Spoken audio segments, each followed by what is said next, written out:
Football IQ of Karim Benzema is very high in this match. Floated out wide. Off a Cruz with a poor cross, but Benzema's been. Vinicius down on the ground. Misplaced pass by Kroos. Advantage was given by Martinez Munuera. None materialized, but he did not bring it back. And Cruz is not having a great game. A couple of giveaways, poor cross there. A struggle for Cruz this season. Not up to the form we're used to seeing. Hank Lozano. Swung wide by Douglas Luiz. Poor touch out wide by Raul Carnero. There's Lucas Vasquez riding the challenge for Douglas Luiz. Finally, the whistle from Martinez Munuera. By the way, overturning a 4-2 first leg deficit is not without precedent, but it is very rare. 17 times in the 116-year history of the Copa del Rey has a team managed to do that. It's unlikely that Girona can become the 18th. Scenario has only presented itself 66 times. 25% of those 17 times. The team that was down 4-2 managed to turn it around. It's already history. It was not on the side of this Girona. And the way they came out in the first half made it even longer odds. Vinicius on his right, swung into the 6, looking for Benzema. Everything he does with purpose, Vinicius. It's not trickery for the sake of it. Which is one of the criticisms of his Brazilian teammate Neymar, is that the trickery that he does is just for the show. Getting ready to warm up. Could be Solari's first change. Ceballos. Carvajal. Leans on Lucas. Here's Rafael Varane with Sergio Ramos. Catapulted forward by Ramos. Carvajal, the flag stays down. An easy grab for Ida. And Sergio Ramos with a lot of time to pick out that pass. The Girona back line was creeping up a little too high. Luckily for Girona, the pass is long, and obviously Iraizo's reading it well.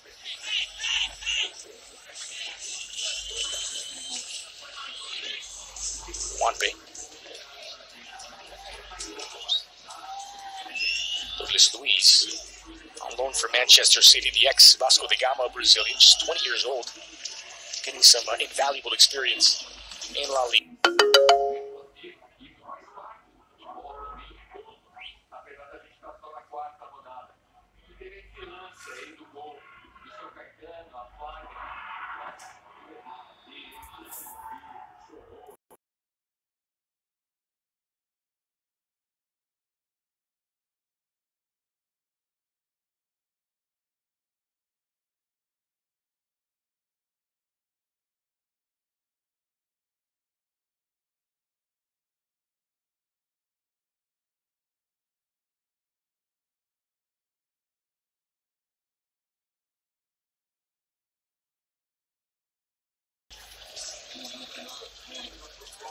That's imperative for them to stay in the top flight, because if they do loan out.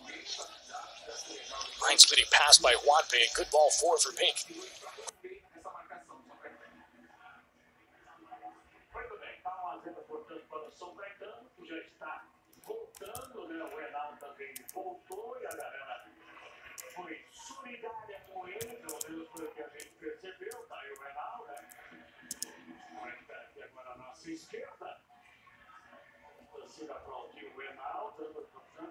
Solidariedade ao goleiro. Legal isso. Muito legal. Olha, o Novo Horizontino ganhou 1-0 no Botafogo, hein? A gente já informou, já terminou o jogo. Você tá vendo o gol aí do Cleo Silva. Chute bonito do Cleo Silva, hein? Gol da vitória. Gol da vitória, portanto, no Novo Horizontino, que nesse momento é o vice-líder do Grupo B, onde o Palmeiras é o líder com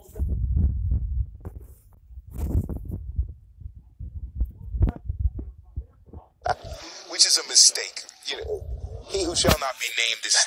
Varane flicks it on. Ramos collects. For a young player to have that expectation is just, it's unfair to Marco Asensio. Let him be Marco Asensio instead of being the next Well, to his credit, the number 7 was vacant, reportedly offered to him, and he wasn't interested. Yeah, smart move by Asensio. Don't put that pressure on you. Just build your game on your own. Be the great Marco Asensio. You don't have to be the next great whomever. So that's unfair to him to compare him to Cristiano Ronaldo. Asensio does well to keep possession for Real Madrid. It's nodded back for Iraizo.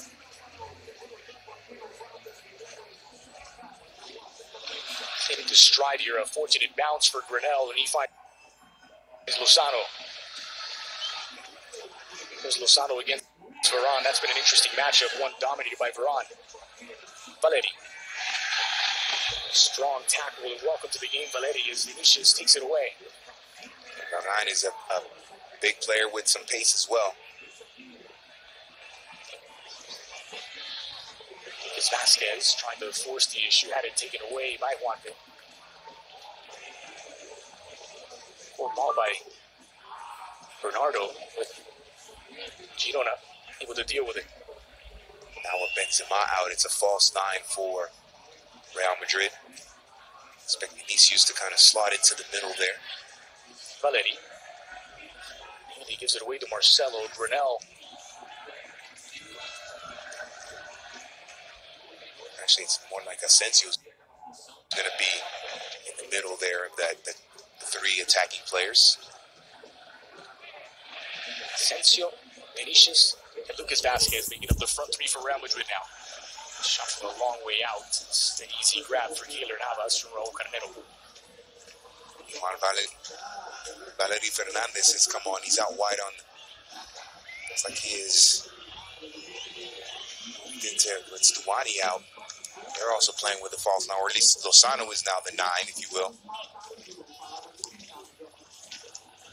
And Valeri in that right wing back position, it looks like, with Porro pushing up more, and then Douglas Luis floating into the middle. So the 2 star strikers are out of the lineup, and you figure both of them is just about saving their legs for league play. Just 3 points above the bottom 3 at the moment, Girona. And another difficult trip to Ipurua coming up this weekend. By the way, they'll see Real Madrid and this man, Karim Benzema, who scored a brace twice against them in just a few short weeks. Next up for Girona, the trip to Eibar on Sunday. After that, they'll host Huesca here February 10th. And then they'll visit the Santiago Bernabeu again in league play on the 17th. They'll need to pick up those 6 points against Eibar and Huesca in order to distance themselves from the relegation zone before that Real Madrid match. Llorente.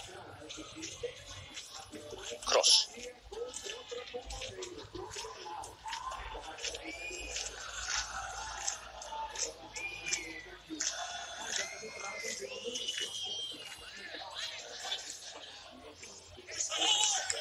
It's headed out, taken away from Vinicius, but actually given as a foul against Vinicius.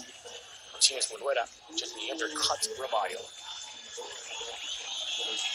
Not sure he does anything wrong. Yeah. That was, I don't think that was a foul on. So second substitution as Santiago Solari continues to try and give his players a bit of a breather. Some of the players who have logged the most minutes. Now Sergio Ramos, the captain, will make way as Nacho checks in. Nacho does have to be on his best behavior. He's 1 yellow card away from suspension in Copa for accumulation. One substitution is still available for each of these managers. Slid through nicely. Nowhere to go for Pedro Porro. Carnero crossed it. Porro headed down and wide. And Nacho, in his first couple of one that gives up the space that allows Girona to get that counterattack going, to get that movement going forward. He pressed up into the midfield, leaving that hole, did not win the ball, and eventually the ball was swung out wide.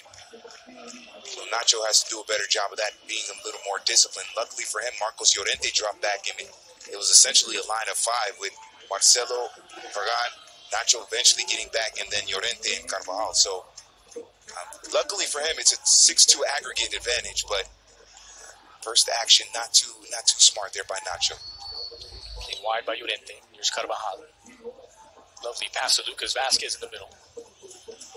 Lucas threaded through for Asensio. Asensio on the end of it, swung in, parried wide, and off the woodwork, Lucas Vasquez denied. When he started it, he nearly finished it. Well done by Lucas Vasquez. Smart run by Asensio to stay onside. Kind of a high whistle for the foul, but have a second look at another Real Madrid chance. Lucas Vasquez, first of all, what he did was excellent in terms of the turn on Bernardo, playing toward his back, and then getting that touch, the turn on Bernardo, and then run at the Girona defense. That was excellent in the midfield by Lucas Vasquez. And now you see those three between Asensio, Vinicius, and Vasquez. They're going to be switching. We'll see how fluid the movement is. When one person goes out wide, they go into the middle, left, right, middle. So how those three fluid movement in this matchup is going to, or for the rest of this game, is going to be something to watch for. Just 25 minutes left in this second leg, potentially 25 minutes left in Girona's historic cup run. Porro had it taken away by Nacho. Assuming this holds up for Real Madrid, and I think we all believe it will, the fact that Girona, a club like Girona, can get to the quarterfinal of the Copa del Rey, take out Atletico Madrid, is a huge accomplishment. Something they should be very, very proud of. This would also keep Madrid 3 for 3 when they take a 4-2 lead into a second leg. It's happened twice before in the Copa.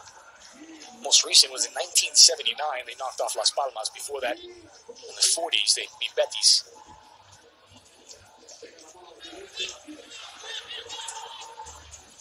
Porro, forward for Valeri. Closed down by Nacho in an aggressive sliding tackle. Well won by Nacho. And that's what fresh legs can do for our defense there. Great sliding tackle there. So third and final substitution, it will be the return of Gareth Bale. 1 goal shy of reaching the century mark for Madrid. Bale will replace Vinicius. And for Bale, this is important. Obviously, he has to get his fitness up, get him in a situation where in a couple weeks' time with the Champions League against Ajax, he can be effective. And then backed by Carvajal and Navas on alert. So all three subs exhausted by Santiago Solari. Asensio, Nacho, and Gareth Bale off the bench. Benzema, Ramos, and Vinicius have a seat. And all three substitutions were made not because of tactics, but because of rest. Getting those three starters some time to rest up. Llorente left it behind Kroos, but gathered up by the German. Near side for Marcelo. Squared across, it's Toni Kroos. Leaves it for Ceballos on his right. Futsal here for Marcelo. Yeah. Ceballos. Flank stays down, Ceballos was onside. But Asensio missed the chance to slide it through to Cruz. Kroos finds Marcelo. Dispossessed by Grinnell.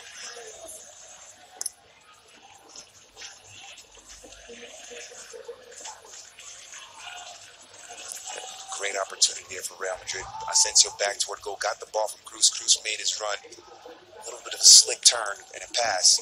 Sent Cruz through one-on-one against Idaizor. Meanwhile, Eusebio picks the last card in his deck. It's the 18-year-old Alex Bachon set to make his debut. Villafranca native, 18-year-old center forward will step in to replace the South Korean. Peck did some hard work here in this matchup in the first half. He did well in terms of making himself available on a couple of counterattacks. He just couldn't find it in the service.